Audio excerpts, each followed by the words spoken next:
नमस्कार। नवरात्रि के तीसरे और चौथे दिन की देवी की कौन सी देवी की पूजा की जाती है भाइयों और बहनों, अगर आप सभी जानना चाहते हैं तो बने रहिए मेरे पूरे वीडियो में।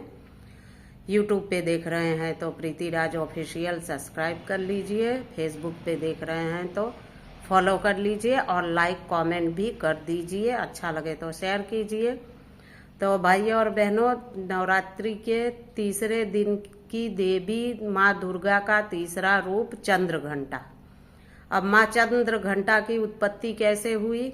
तो माता के मस्तक पे चंद्र होने की वजह से उनका नाम पड़ा चंद्र घंटा। अब उनकी उत्पत्ति कैसे हुई इसके बारे में मैं आप सभी को बताऊंगी कि जब असुरों का बहुत ही अत्याचार चल रहा था, महिषासुर असुर था और बहुत सारे असुर थे और उनका उन्होंने पृथ्वी, आकाश, हर जगह और देवता जहाँ रहते हैं इंद्रदेव, मतलब हर जगह उन्होंने आतंक फैला रखा था अपना।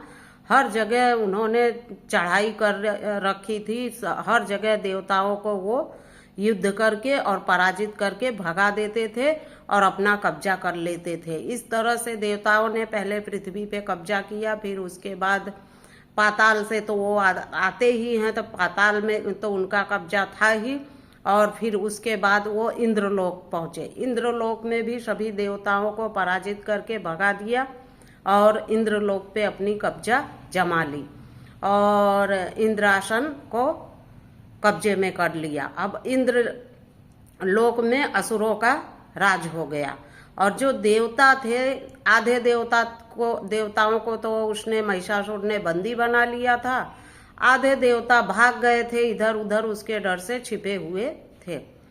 तो जब इस बात की पता ब्रह्मा विष्णु महेश को जब पता चला, शंकर भगवान को और विष्णु भगवान को और ब्रह्मा जी को पता चला, तो उनको बहुत ज्यादा क्रोध आया, बहुत ज्यादा, इतना ज्यादा क्रोध आया कि उनके शरीर से तेज निकलने लगा और ब्रह्मा विष्णु महेश के शरीर से तेज इतना ज्यादा निकला कि वो तेज एकत्रित होके एक देवी का रूप ले लिया। भाई और बहनों, देवी के रूप में अवतरित हुआ और फिर उसके बाद देवी वही माता चंद्र घंटा, और देवी के मस्तक पे एक चंद्र था, इसलिए उस देवी का नाम चंद्र घंटा था।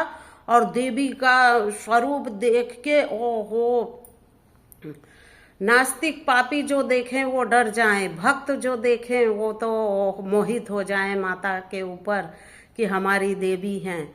और लेकिन जो पापी थे, जो राक्षस थे, वो देख के ही भयभीत हो जाएं, ऐसी देवी की उत्पत्ति हुई। भाइयों और बहनों, तो देवी के स्वरूप के बारे में मैं आप सभी को बताऊंगी। 10 हाथ थे माता चंद्र घंटा के, त्रिनेत्र, 3 आंखें थी, 2 सामने एक मस्तक पे, और फिर उसके बाद सिंह पे अवतरित हुई थी माता चंद्र घंटा, सिंह पे विराजित थी। और उसके बाद ब्रह्मा ने अपना कमल दिया, विष्णु ने अपना चक्र दिया, शिव जी ने अपना त्रिशूल दिया, और बाकी के जितने भी देवता थे, जैसे कि इंद्रदेव ने अपना वज्र दिया, इसी तरह से जितने भी देवताओं के अस्त्र शस्त्र थे सब ने माता को, चंद्र घंटा को दे दिया।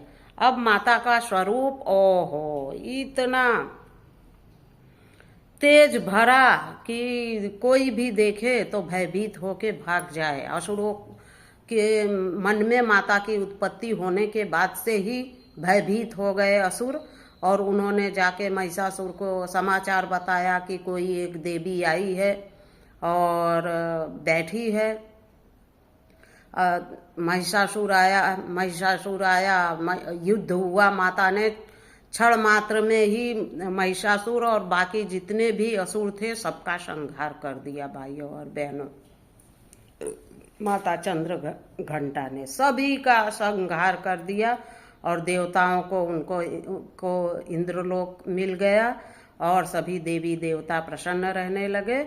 असुरों का संहार किया माँ चंद्रघंटा ने। जिस तरह माँ चंद्रघंटा ने अपने भक्तों का उस समय उद्धार किया था, उसी तरह माँ चंद्रघंटा अपने भक्तों का आज भी उद्धार करती हैं। जो मनुष्य माँ चंद्रघंटा की पूजा करता है तीसरे दिन और उनकी पूजा आराधना करता है और उन्हें पुष्प और प्रसाद और उनकी मंत्रों का जाप करता है, उन्हें प्रसन्न करता है, माता हमेशा उनके साथ रहती है। माता की कृपा उनके साथ बनी रहती है। उस भक्त को कभी भी भय का सामना नहीं करना पड़ता, कभी शत्रुओं का सामना नहीं करना पड़ता। भाइयों और बहनों, माता उनकी हर तरह से सुरक्षा उन्हें देती हैं, उनकी रक्षा करती हैं, उनके परिवार की रक्षा करती हैं। तो बोलो माता चंद्रघंटा की जय। अब दूसरे वीडियो में मैं माँ कुष्मांडा की कथा लेके आऊँगी भाइयों और बहनों, क्योंकि ये वीडियो बड़ा हो गया है।